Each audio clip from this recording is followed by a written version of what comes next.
Hello, welcome to my history coaching. Today we are going to start chapter Algebra of Matrices. Algebra of Matrices.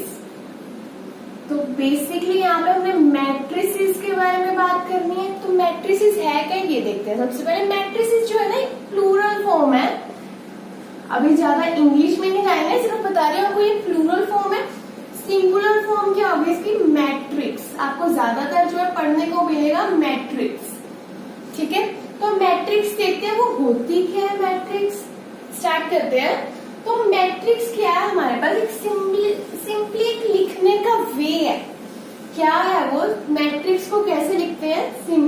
Square brackets के अंदर लिखते हैं. And यहाँ पे क्या रखेंगे?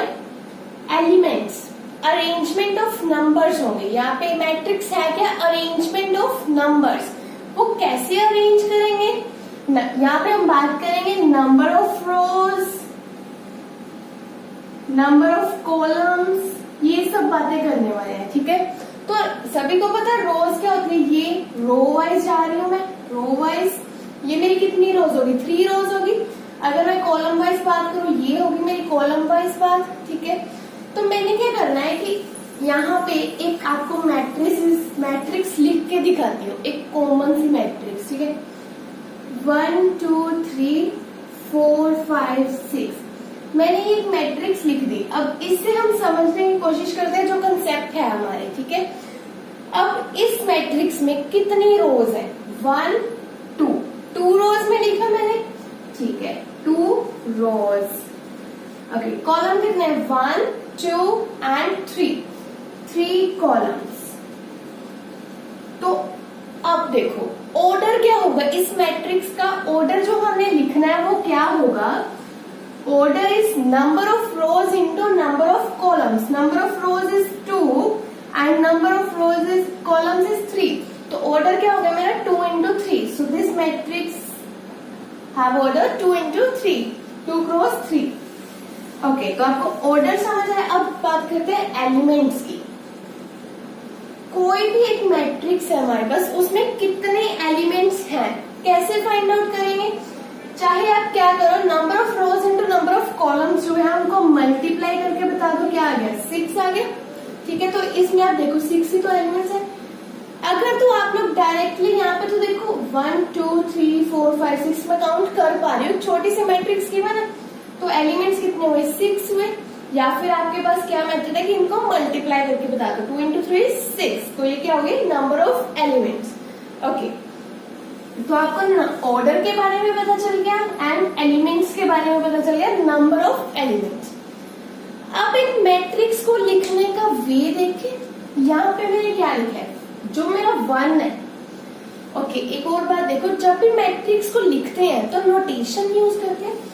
जनरली मैट्रिक्स को एक कैपिटल लेटर से डिनोट करते हैं. लेट से कैपिटल ए, कैपिटल बी. और जो एलिमेंट्स हो गए उनको लोअर केस में. लोअर केस में कैसे यूज करेंगे? जैसे लेट से ये क्या है? ए. और ये मैं कैसे बताऊंगी कौन सी रो का है कौन सी? अगर आपने बता रहा हो 5, तो आप 5 को कैसे बताओगे किस रो का किस कॉलम का? तो कोई ना कोई तो इसका नाम होगा. तो हम जनरली इसको कैसे लिखते हैं? आई जे. ठीक है, AIJ. इसको कैसे पढ़ेंगे? ये क्या होगा? जो रो होगी वो, and this is column. For column के लिए यूज करेंगे. ओके, तो AIJ. यहाँ पे क्या है? 1 जो एलिमेंट है 1, वो क्या है? फर्स्ट रो का है एंड फर्स्ट कॉलम का भी है. राइट, तो यहाँ पे क्या आएगा? First row and first column दोनों 1 एंड 2 की बात करूं तो मैं फर्स्ट रो में है ना ये एलिमेंट जो है 2 एंड कॉलम कौन सा इसका? कॉलम वाइज अगर देखो 1 2 3, ये कॉलम्स है मेरे 1 2 3. एंड रो वाइज देखो तो 1 2, ये रोज है मेरी. 2 मेरी फर्स्ट रो में सेकंड कॉलम में है. ठीक है, 2 के लिए फर्स्ट रो है तो मैंने 1 लिखा. कॉलम कौन सा था? 2, तो 2 लिख दिया. ठीक है, एंड नेक्स्ट 3 के लिए देखते. 3 जो है मेरी फर्स्ट रो में आ रहा है. फर्स्ट रो में आ रहा है, कॉलम कौन सा है? 3. ओके, ये आपकी जनरल मैट्रिक्स लिख रहे हैं. और जो 4 है वो किस रो में आ रहा है? 2 सेकंड रो में आ रहा है तो पहले आपने रो ही लिखनी है, ये नहीं है कि पहले आप कुछ भी लिख लो, पहले आप लिखोगे रो फिर कॉलम। एंड इसका कॉलम क्या है 4 का 1। ओके फिर से देखते हैं अब 5 जो है किस रो का है 2, सेकंड रो का है, सेकंड कॉलम का है, 2 into 2 आ जाएगा। एंड अब 6 की बात करेंगे, 6 जो है वो किस रो का है, सेकंड रो का है, कॉलम कौन सा है 3। अब आप देखो ये जनरल फॉर्म लिखी और यहाँ पे क्या लिखते हैं ऑर्डर m क्रॉस n, ठीक है। ऑर्डर को कैसे लिखते हैं जनरल में m क्रॉस n लिख लेंगे। अब आप ये देखो यहाँ पे फर्स्ट रो, जब हम रो की बात कर रहे हैं तो फर्स्ट जो है वो कॉमन रह रहा है क्योंकि रो है, और जब हम कॉलम देख रहे हैं कॉलम वाइज देखेंगे तो कॉलम जो है वो कांस्टेंट रह रहा है, ठीक है। आपको कोई कंफ्यूजन नहीं होगी, इससे आप थोड़ा सा चेक कर सकते हो। इससे नेक्स्ट देखते हैं, ये इसको लिखने का एक वे है जनरल मैट्रिक्स को। अभी आपको रोज के बारे में पता चला, कॉलम मैट्रिक्स को लिखते कैसे है, कैसे लोअर केस यूज करते हैं, कैसे अपर केस यूज करते हैं, कैसे INJ डिनोट करते हैं, कैसे इसका ऑर्डर फाइंड आउट करते हैं, कैसे नंबर ऑफ एलिमेंट्स फाइंड करते हैं। तो इसी पे बेस्ड एक क्वेश्चन देख लेते हैं जिससे आपको और क्लियर हो जाएगा। ओके तो जी जो ये क्वेश्चन है ना ये आपकी एनसीईआरटी बुक का ही क्वेश्चन है, एनसीईआरटी बुक को ही हम पहले फॉलो करेंगे, ठीक है। तो ये हमारे पास एक मैट्रिक्स गिवन है, ठीक है। अब मैट्रिक्स हमको देख के पता चल जाता है ये क्या गिवन है, एक मैट्रिक्स गिवन है।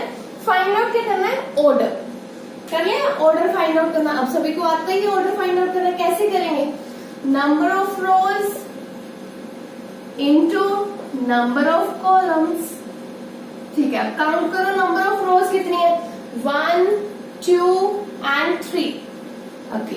एंड नंबर ऑफ कॉलम्स 1 2 3 4, ठीक है। ये ऑर्डर हो गया। अब आप क्या करोगे, ऑर्डर को अगर आप ऐसे लिख दोगे ना तो वो क्रॉस हो जाएगा। अब जब भी ऑर्डर को लिखोगे क्या लिखोगे 3 क्रॉस 4, 3 रोज 4 कॉलम्स, ठीक है। यहीं पे छोड़ दोगे। अब नेक्स्ट हमने फाइंड आउट करना है number of elements. Number of elements के केस में क्या करते होते हैं, काउंट करना है तो काउंट कर लो, बट बेस्ट भी होता है इनको मल्टीप्लाई करके लिख दो। 12 एलिमेंट्स आ गए हमारे, ठीक है। बहुत इजी था, ऑर्डर फाइंड आउट करना है, एलिमेंट्स फाइंड आउट करना। ओके अब ये कुछ एलिमेंट्स दिया है, हमने जनरल मैट्रिक्स जब लिखी थी तो जनरल मैट्रिक्स में मैंने कुछ ये लिखे था ना, एज नीचे लिखे थे मैंने 1 3 1 1 1 2 ये सब लिखे थे ना मैंने।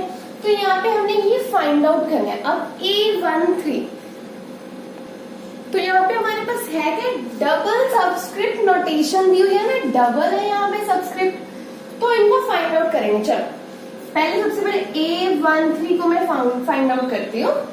A एलिमेंट लोअर केस है, ये एलिमेंट की बात करें 1, फर्स्ट रो ये जा रही है मेरी, मुझे पता है ना। फर्स्ट रो में क्या है यहाँ पे थर्ड कॉलम, तो कौन सा एलिमेंट है जो फर्स्ट रो में, ये वाली फर्स्ट रो है मेरे पास एंड उसमें क्या है थर्ड कॉलम, तो कौन सा एलिमेंट आ रहा है फर्स्ट रो थर्ड कॉलम, ये एलिमेंट आ रहा है ना जो इन दोनों में आ रहा है, क्या आ गया वो 19।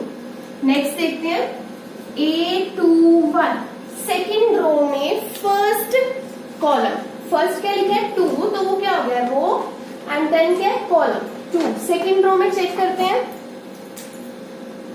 ये देखिए second row and first column, तो अब इसमें बताओ ये सेकेंड रो जा रही थी, ये फर्स्ट कॉलम, तो ये आया एलिमेंट 35, ठीक है। अब प्रैक्टिस करोगे ना आपको देखने से ही पता चल जाएगा, ऐसे कोई मार्क लगा के करने की जरूरत ही नहीं पड़ेगी।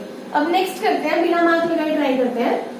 सेकेंड रो ये जो मेरी है उसमें फोर्थ कॉलम, ये रो में फोर्थ कॉलम, तो यही आ रहा है ना, ठीक है।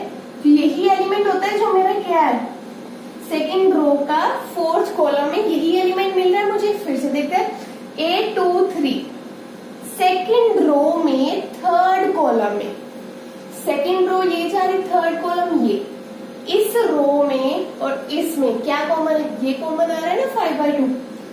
आई होप आपको एलिमेंट्स जो है वो पढ़ने आ गए होंगे और कैसे।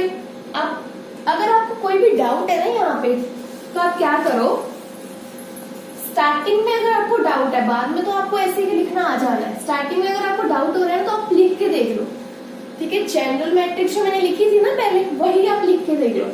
फर्स्ट रो फर्स्ट कॉलम, यहाँ पे क्या है, first row second column, first row third column, first row fourth column, second row first column, second row second column, ठीक है। रो वाइज जाएंगे तो ये फर्स्ट वाला जो है वो सेम रहेगा, यहाँ पे A23 A24 A31 A32 A33 A34। अब कर लो चाहे A24 फाइंड करना हो तो वो क्या है, A24 इज 12, तो इसको कंपेयर कर लोगे, ठीक है। तो नेक्स्ट क्वेश्चन देखते हैं। ओके, नेक्स्ट क्वेश्चन देखते हैं। If a matrix has 24 elements, what are possible order it can have. अब मैट्रिक्स में आपको क्या बताया हुआ है, एलिमेंट्स बताए हुए हैं कितने हैं, ठीक है। नंबर ऑफ एलिमेंट्स कितने हैं यहाँ पे, 24। नंबर ऑफ एलिमेंट्स हम लोग कैसे फाइंड आउट करते थे, चलो वो बाद में देखते हैं। What are the possible order it can have. अब मैट्रिक्स का ऑर्डर फाइंड आउट करना है, क्या होता है वो, m क्रॉस n। हमने बेसिकली फाइंड आउट क्या करना है, नंबर ऑफ रोज कितनी है, नंबर ऑफ कॉलम्स कितनी है, यही फाइंड आउट करना है। क्वेश्चन रीड करके आपको समझ आया क्या फाइंड आउट करना, उसे नेक्स्ट देखते हैं। अब एक मैट्रिक्स में 24 एलिमेंट्स है, वो किस तरह से पढ़े हैं हमें नहीं पता, हमने पॉसिबिलिटीज फाइंड करनी है, ठीक है। हमने क्या फाइंड करनी है, पॉसिबिलिटीज। तो हो सकता है देखो कि हमारे पास एक ही रो एंड 24 कॉलम्स हो सकता है ना, ये सिंगल रो में सारे एलिमेंट्स पड़े हो, ठीक है। और ये भी हो सकता है कि मेरे पास 24 कॉलम्स हो एंड एक ही रो हो, सारे के सारे एलिमेंट्स ऐसे कॉलम में पड़े हुए हैं। और क्या हो सकता है कि मेरे पास 2 रोज हो एंड कॉलम्स कितने बचेंगे, फिर अगर 2 रोज होगी तो 12 ही कॉलम होंगे, क्योंकि नंबर ऑफ एलिमेंट्स का भी तो ध्यान रखना है अपने कि वो 24 बने इनको मल्टीप्लाई करके, ठीक है। तो या फिर क्या हो सकता है कि मेरे पास 12 रोज हो एंड 2 ही कॉलम, ये पॉसिबिलिटीज हो सकती है ना। या फिर क्या हो सकता है मेरे पास 3 रोज है तो कॉलम उस अकॉर्डिंग कितने बनेंगे, 3 रोज है तो कॉलम कितने बनेंगे कि मल्टीप्लाई करके 24 भी आना चाहिए, क्योंकि m क्रॉस n कितना है, 24 है, नंबर ऑफ एलिमेंट्स कितने 24, तो यहाँ पे 8 आएगा, ठीक है। और हो सकता है कि मेरे पास 8 रोज हो एंड 3 कॉलम्स हो, सिर्फ मैं इसका रिवर्स कर रही हूँ, ठीक है। उसके बाद हो सकता है मेरे पास 4 रोज हो तो कितने एलिमेंट्स बचेंगे, यहाँ पे 6 कॉलम्स बचेंगे एंड 6 रोज हो तो 4 कॉलम्स बचेंगे। अगर मैं 5 में देखूं, अगर मेरे पास 5 रोज हो तो यहाँ पे कॉलम कितने होंगे, ये पॉसिबल है क्या, कोई भी क्या कभी ऐसे हो सकता है कि 5 को किसी से मल्टीप्लाई करो 24 आए, तो ये पॉसिबल नहीं है ना। फिर क्या आएगा 6, 5 के बाद 6 चेक करेंगे, बट वो हमने 6 वाला केस ऑलरेडी लिख लिया ना, तो यहीं पे स्टॉप कर देंगे, जब रिपीट करना शुरू हो जाए स्टॉप कर दो, ठीक है। एक तो वे ये हो गया। और आप या फिर ये भी चेक कर सकते हो 24 किस किस टेबल में आता है, उस अकॉर्डिंग लिख लो, 1 के टेबल में 2 के टेबल में कितने पे आता है वो लिख सकते हो, ठीक है। तो आई होप आपको क्लियर हो गया। नंबर ऑफ एलिमेंट्स गिवन है वो क्या होते हैं, m क्रॉस n करके फाइंड आउट करते हैं, हमने प्रीवियस क्वेश्चन में किया, तो वो कितने 24, तो हम m एंड n फाइंड कर लेंगे, m एंड n के पॉसिबल वैल्यूज डाल के चेक कर लेंगे, ठीक है। तो अगला क्वेश्चन हमें क्या है, what if it has 13 elements. Okay, एक केस है कि अगर हमारे पास 13 एलिमेंट्स हो तो ऑर्डर कितना होगा। एलिमेंट्स मेरे पास क्या है, 13 है, तो एलिमेंट्स कैसे फाइंड करते थे, m क्रॉस n करके करते थे हम, जितनी भी रोज है उनको कॉलम से मल्टीप्लाई करके ये क्या आते थे, नंबर ऑफ एलिमेंट्स। तो ऐसी कौन सी पॉसिबिलिटी है जिनको मल्टीप्लाई करके 13 बने। 13 एक प्राइम नंबर है, ठीक है, तो हमें पता है इसके फैक्टर्स क्या होंगे, इटसेल्फ एंड 1। तो हमारे पास पॉसिबिलिटीज क्या बन गई, या तो 1 रो 13 कॉलम या फिर 13 रो 1 कॉलम, सिर्फ यही इसकी पॉसिबिलिटीज बन गई है जो 13 की है, ठीक है। तो ये हमारे पास क्वेश्चन नंबर 2 था। क्वेश्चन नंबर 3 में देखते हैं हमें क्या फाइंड आउट करना है। सिमिलर क्वेश्चन है, बिल्कुल सेम, एक और ट्राई कर लेते हैं ताकि क्लियर हो जाए। यहाँ पे 18, what if it has 5 elements. Okay, तो इस केस में हमारे पास क्या होगा, 18 एलिमेंट्स हैं, तो मतलब 18 एलिमेंट्स कैसे फाइंड आउट किए मैंने, m क्रॉस n करके। अब m एंड n की पॉसिबल वैल्यूज डालनी शुरू कर देते हैं, क्या होगी, 1 into 18 हो सकता है, ठीक है। 18 इंटू 1 हो सकता है, यस। आगे 2 भी हो तो 2 भी ले सकते हैं, 2 इंटू 9 भी ले सकते हैं, वो भी 18 ही बनेगा। 9 इंटू 2 भी क्या बनेगा, 18 ही बनेगा। ओके 3 भी ले सकते हैं, यहाँ पे 3 के टेबल में भी तो 18 आता है, 3 इंटू 6 भी 18 होगा, 6 इंटू 3 भी 18 होगा, ठीक है ये। एंड 4 के केस में देखो तो मैं 4 के टेबल में 18 आएगा, नहीं आएगा, 5 के टेबल में नहीं आएगा, 6 के टेबल में। रिपीट करने स्टार्ट हो गई तो यहीं पे स्टॉप कर दो, ठीक है।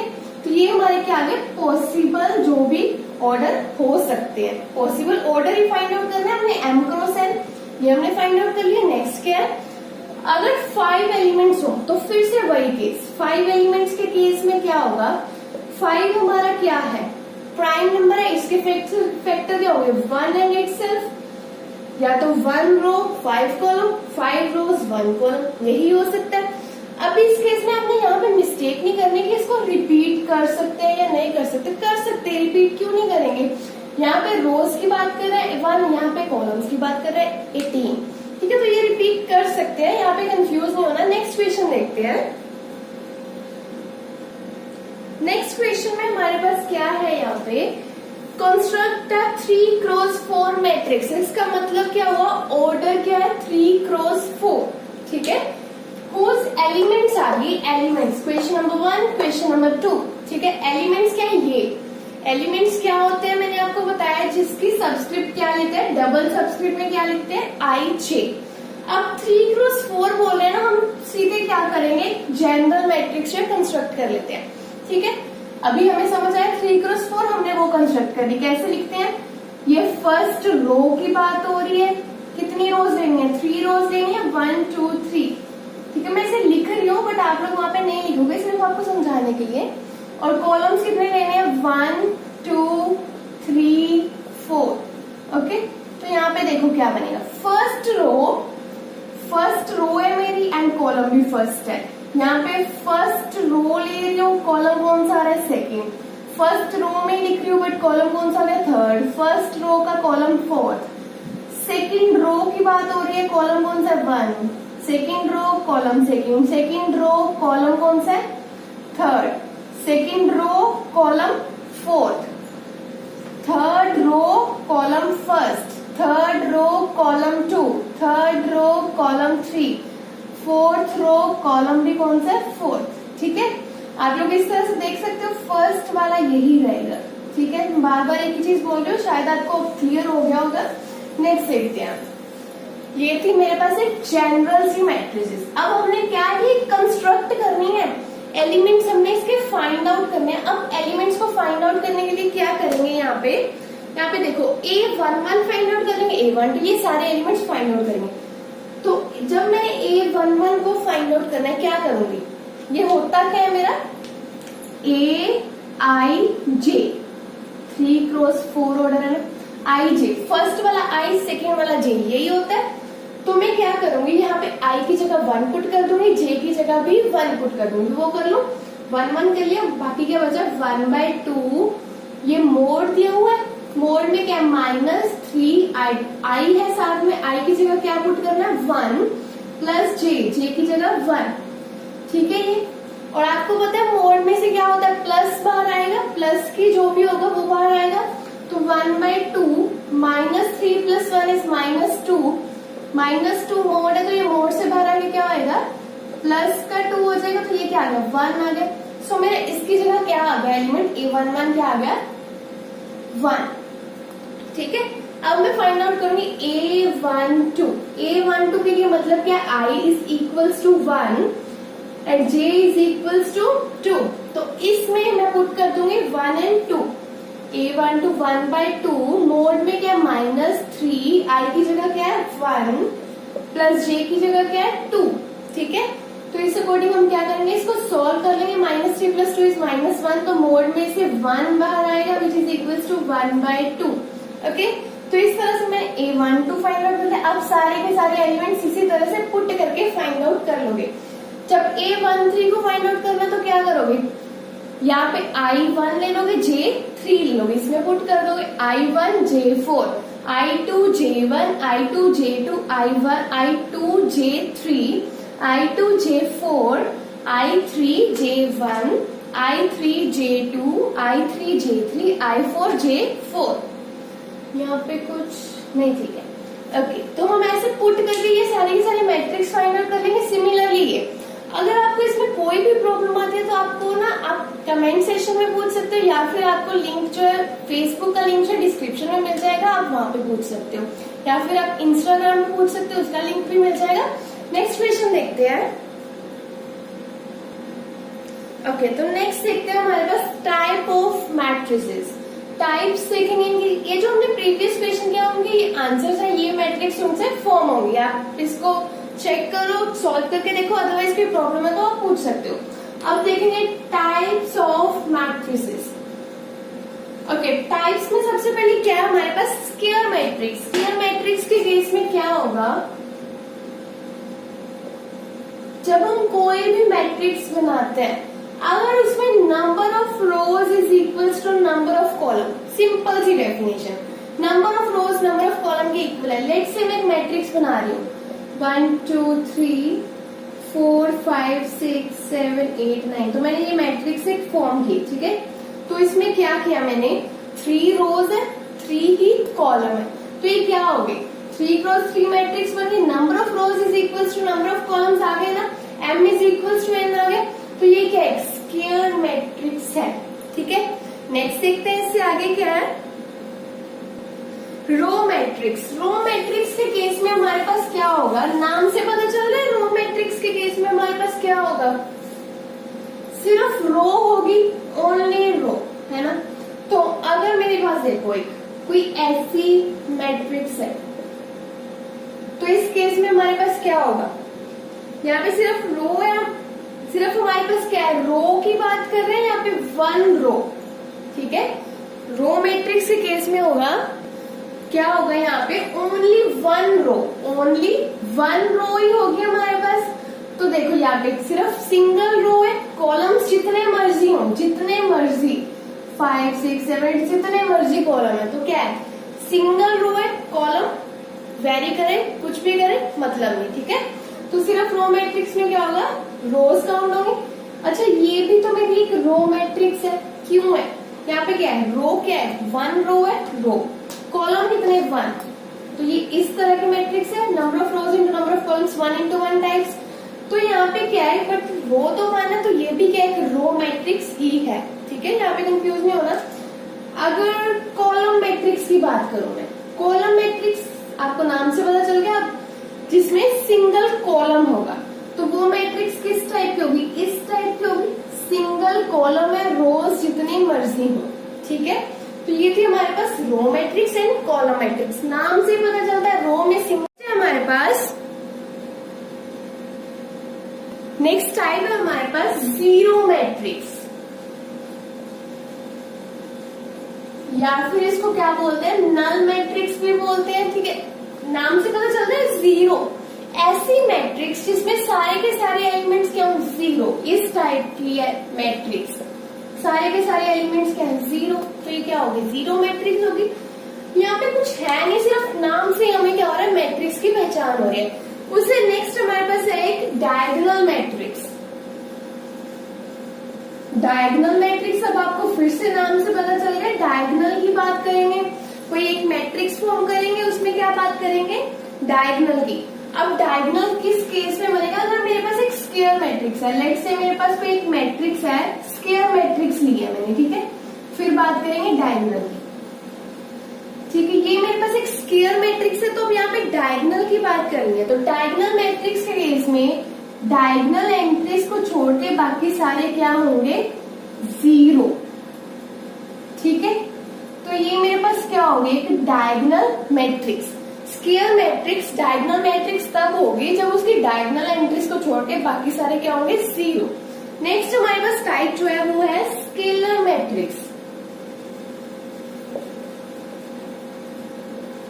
स्केलर मैट्रिक्स, ये भी स्क्वायर मैट्रिक्स है, ये स्क्वायर मैट्रिक्स जो है वो स्केलर मैट्रिक्स तब होगी जब इसकी डायगोनल एंट्रीज को छोड़ के बाकी सारे जीरो होंगे। बट इसमें एक और कंडीशन लगेगी, स्केलर मैट्रिक्स में ये सारे एलिमेंट जो है वो सेम होने चाहिए, सेम 1 1 1 2 2 2 कुछ भी हो सकता है बट सेम, ठीक है। ये डिफरेंस है डायगोनल एंड स्केलर मैट्रिक्स में। इससे नेक्स्ट हमारे पास है यूनिट मैट्रिक्स। यूनिट मैट्रिक्स के केस में नाम से क्या पता चला आपको, यूनिट, सिंगल, वन, है ना। तो ये जो मैंने स्केलर मैट्रिक्स लिखा है, तो यहाँ पर मैंने 1 1 लिखा है। अच्छा, मैं 4 4 लिख लेती हूँ या 3 3 कुछ भी लिख लेती हूँ। तो ये मेरी स्केलर मैट्रिक्स बन रही है ना, सारे के सारे क्या आ रहे हैं, सेम। अगर मैं यहाँ पे 1 1 कर दूं, डायगोनल एंट्रीज को छोड़ के बाकी सारे क्या है 0, एंड यहाँ पे डायगोनल में क्या पड़े हैं 1 1 एंड 1। स्केलर मैट्रिक्स में कोई और एंट्रीज होंगे, बट यूनिट मैट्रिक्स में क्या होंगे, 1 ही होंगे। ओके, तो ये डिफरेंस है डायगोनल, स्केलर एंड यूनिट का। डायगोनल के केस में यहाँ पे कुछ भी हो सकता है, वेरी भी कर सकते हैं, यहाँ पे कुछ और, यहाँ पे कुछ और, कोई और नंबर, ठीक है। स्केलर के केस में ये सारे नंबर सेम होंगे, एंड यूनिट के केस में ये सारे नंबर्स क्या होंगे, 1 ही होंगे। नेक्स्ट, अच्छा, अब ये जो मैट्रिक्स बनी है ना, ये बहुत इंपॉर्टेंट है, आपके चैप्टर में काफी यूज होने वाले। इस मैट्रिक्स को क्या बोलते हैं, आइडेंटिटी मैट्रिक्स, ठीक है। आइडेंटिटी मैट्रिक्स पूरे चैप्टर में यूज होनी है ये आगे। अच्छा, आइडेंटिटी मैट्रिक्स अब ये भी तो हो सकती है 2 into 2 के केस में। डायगोनल एंट्रीज में क्या है, 1 1 पड़ा है, ठीक है। इस तरह की मैट्रिक्स जिसमें 1 1 1 डायगोनल एंट्रीज में पड़ा होता है, वो हमारी क्या होती है, आइडेंटिटी मैट्रिक्स। एक और बना के दिखाती हूँ मैं आपको 4 into 4 के केस में। 1 0 0 0 1 0 0 0 0 1 0 0 0 0 1, ये मेरी 4 into 4 के केस में आइडेंटिटी मैट्रिक्स है, ठीक है। तो आप इस तरह से आइडेंटिटी मैट्रिक्स लिख सकते हो। Diagonal entries 1 1 1 and square matrix ही होनी चाहिए, m क्रॉस n जो है वो m एंड n सेम होने चाहिए। नेक्स्ट देखते हैं, नेक्स्ट जो टाइप आती है हमारे पास वो है इक्वल मैट्रिक्स। इक्वल मैट्रिक्स का आपके पास आपके एक्सरसाइज में क्वेश्चन दिया है, तो उसी से समझ ले इक्वल मैट्रिक्स। इस मैट्रिक्स को इक्वल लिखा है इस मैट्रिक्स के, ठीक है। इसमें कंडीशंस क्या होंगी ना, पहले सबसे पहले इसका ऑर्डर फाइंड आउट करते हैं। Number of rose 2 into number of columns is 2, number of rose 2, number of columns की बात करें वो भी 2। इस केस में देखना, नंबर ऑफ रोज भी 2, नंबर ऑफ कॉलम्स भी 2। Number of rose and number of columns दोनों क्या है, 2 2। इस केस में नंबर ऑफ रोज, अब यहाँ पे देखो प्लस का साइन है, सिर्फ एक ही एलिमेंट है x plus y plus z, इसको 3 नहीं काउंट कर लेना। नंबर ऑफ रोज क्या है यहाँ पे, 1 2 3, कॉलम क्या है, सिंगल कॉलम, 3 रोज 1 कॉलम। इस केस में 1 2 3 रोज 1 कॉलम। आपने अब ये 3 क्वेश्चन अलग अलग क्वेश्चन है, ठीक है। अब आपने यहाँ पे ऑब्जर्व किया कि यहाँ पे जो मैट्रिसेस गिवन है, तो उस केस में हमारे पास क्या हो रहा है, ये तो आपस में इक्वल ही आ रहे हैं हमेशा। इक्वल मैट्रिक्स की बात कर रहे हैं, तो ये अगर इक्वल है तो हमारे पास कंडीशन क्या है कि इसके एलिमेंट्स भी जो है वो इक्वल होंगे। यहाँ पे हमने फाइंड आउट करना है एक्स वाई जेड, तो अगर ये दोनों आपस में इक्वल है, 2 क्रॉस 2 है, ये भी 2 क्रॉस 2 ही है, तो उस केस में हमारे पास क्या होगा, ये एलिमेंट जो है ये इसके इक्वल होगा, ये एलिमेंट इसके इक्वल होगा, ये इसके कंपेयर करना बेसिकली, ठीक है।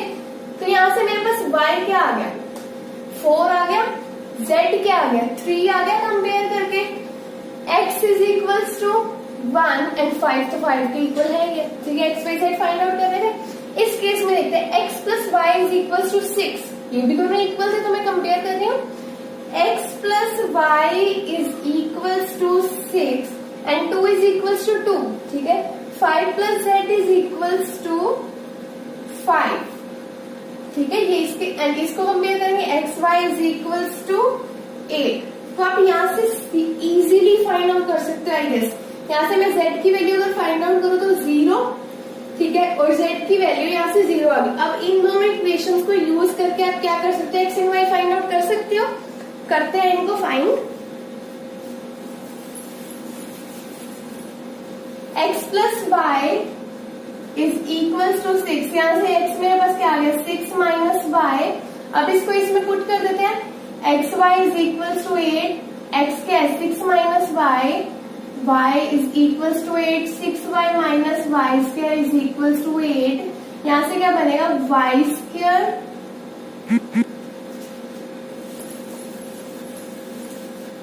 यहाँ से क्या बनेगा मेरे पास, y square minus y square plus 6y -8 is equal to 0 which is y² minus 6y plus 8 is equal to 0। अब क्या करना है, इसके फैक्टर्स बनाने हैं। फैक्टर्स इजीली बना सकते हैं हम। y² minus 4y minus 2y, middle term splitting, ठीक है। इसको भी इरेज कर देते हैं, जरूरत तो है नहीं। यहाँ पे क्या बनेगा, y minus 4 minus 2y minus 4 is equal to 0। यहाँ से मेरे पास y की वैल्यूज क्या आ गई, 2 एंड 4। मेरे पास y की वैल्यूज क्या आ गई, 2 एंड 4 आ गई। अब जब मेरे पास y की वैल्यू 2 एंड 4 आ गई एंड z की वैल्यू मेरे पास क्या थी, z इज इक्वल टू 0। अब क्या रह गया फाइंड आउट करना, x। यहाँ से मैं x फाइंड आउट यहाँ से कर लू। जब मेरा y 2 है तो मेरा x क्या आ रहा है, यहाँ से 4 आ रहा है। जब मेरा y 4 है तो x क्या आ रहा है, 2 आ रहा है यहाँ से। एंड z तो हर केस में 0 ही रहने वाला है क्योंकि z की वैल्यू 0 है। तो ये मेरा आंसर हो गया, ठीक है। तो ये था हमारे पास सेकंड क्वेश्चन।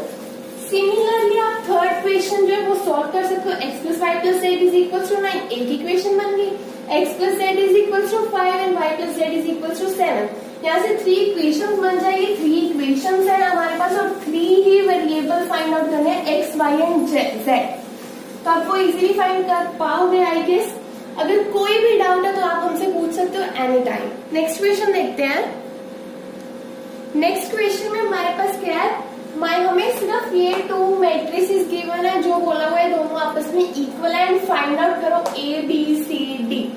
तो हमें पता है ये दोनों मैट्रिक्स का ऑर्डर क्या है, 2 रोज है 2 कॉलम्स है, 2 क्रॉस 2, ये भी 2 क्रॉस 2 है, ठीक है।